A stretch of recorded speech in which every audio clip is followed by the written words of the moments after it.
I mean, I think this is really troubling if you can't answer this simple question. Do you believe that the U.S. government can detain and deport a legal permanent resident for expressing a political opinion that the administration disagrees with? The determination you're asking for is based on things that you are determining that the Secretary of State has considered and evaluated. We don't evaluate that, the administration, along with a partnership with the Department of State, on what is political speech and what's an affiliation with a foreign terrorist organization. Do you believe? That's the difference between the two that you're asking. That you can detain and deport a legal permanent resident for expressing a political opinion? We have not detained and we have not deported anybody who's a legal permanent resident or a citizen of the United States. Then say you don't have the ability to do that. We have clarify that for the true. Millions of... That is exactly what I'm doing, is that we have followed exactly what the law is, and that we have not detained or deported anybody who's a citizen or has legal status in this country. We are focused on... Madam Secretary, AI is an enormous growing industry critical to the future economic health of the country.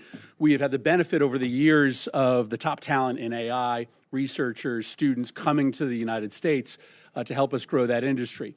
But for the first time in the last 15 years, there are more top talented individuals and workers in AI leaving the country than coming here. And the reason is pretty simple.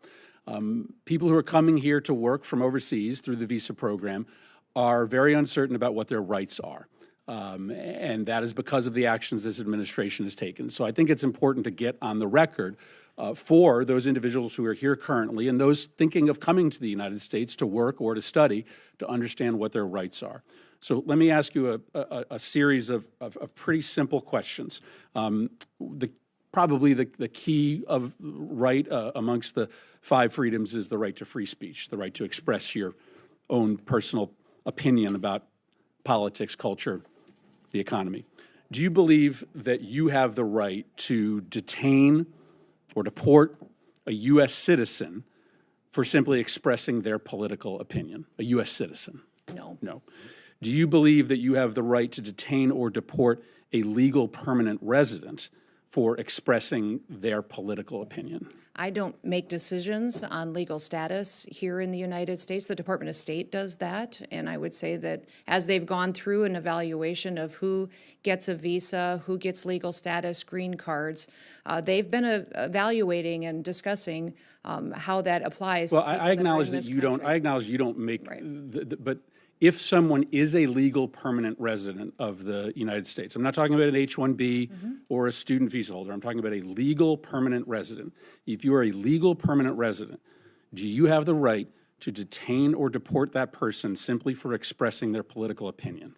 The Department of State makes those decisions. No, and the they Department don't. of Homeland Security. You make that decision about who you have the right to detain or deport.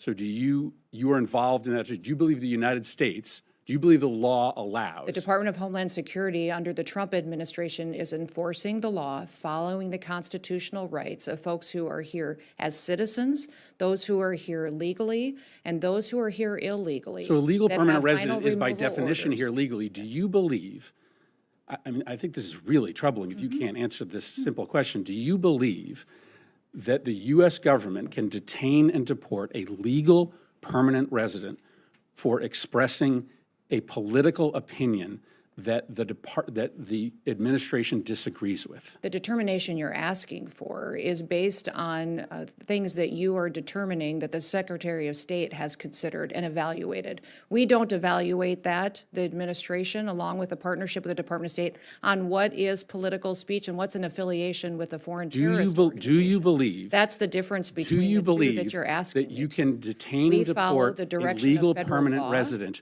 for expressing a political opinion? We have not detained and we have not deported anybody who's a legal permanent resident or a citizen of the United States. Then say you don't have the ability to do that. We have clarify that for the true. Millions of... That is exactly what I'm doing, is that we have followed exactly what the law is, and that we have not detained or deported anybody who's a citizen or has legal status in this country. We are focused on the worst of the worst dangerous criminals. You do not believe you have to get them out of the country. You do not believe you have the ability to do that. We have not done that at all, and the Trump administration has no plans Well, just to because do you haven't that. done it doesn't mean that you won't do it in the future. We are following do you the believe you have the federal law ability to do that ensure or that not? we are doing I think you the were going to. exact appropriate thing in partnership with the Department of State and in partnership with the Trump administration. Have you read I assume you have read the Supreme Court decision in the case of Kilmar Abrego Garcia. Yes. That court decision requires the administration to facilitate Kilmar Abrego Garcia's release from El Salvador.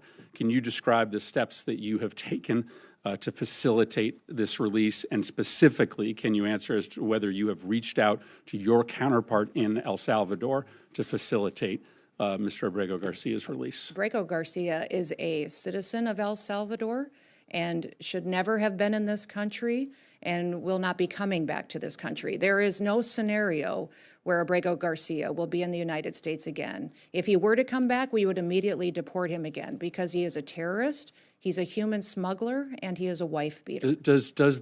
You've read the Supreme Court decision. Does the Supreme Court decision not require you to facilitate the return of Mr. Abrego Garcia? The Trump administration is complying with all court orders and judges' orders. Does the Supreme Court order require you to facilitate the return of Mr. Abrego Garcia? Is a citizen of El Salvador. It is up to the president of the El Salvador to make the decision. You're a defendant in the if he case. is coming back. It's been a big topic of conversation between all of us, between the country. When the president visited the United States of America, it was discussed and talked about there. The president has been very clear on this issue, as the Secretary of State and I have as well. Abrego Garcia is not a citizen of this country and is a dangerous individual who does not belong here. I will not ask another question, Madam Chair. But the discussion, we would immediately But the discussion ends when the Supreme Court rules 9-0 that you have to facilitate his release. And the fact that you can't even acknowledge the wording of the order, which commands you to facilitate his release,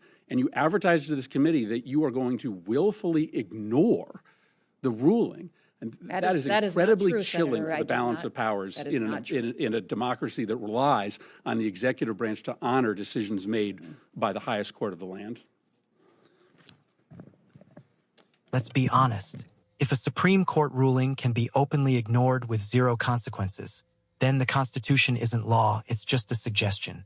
And that's exactly what Kristi Noem made clear in this hearing. She wasn't confused. She wasn't vague. She made a deliberate choice to defy a 90 decision from the United States Supreme Court.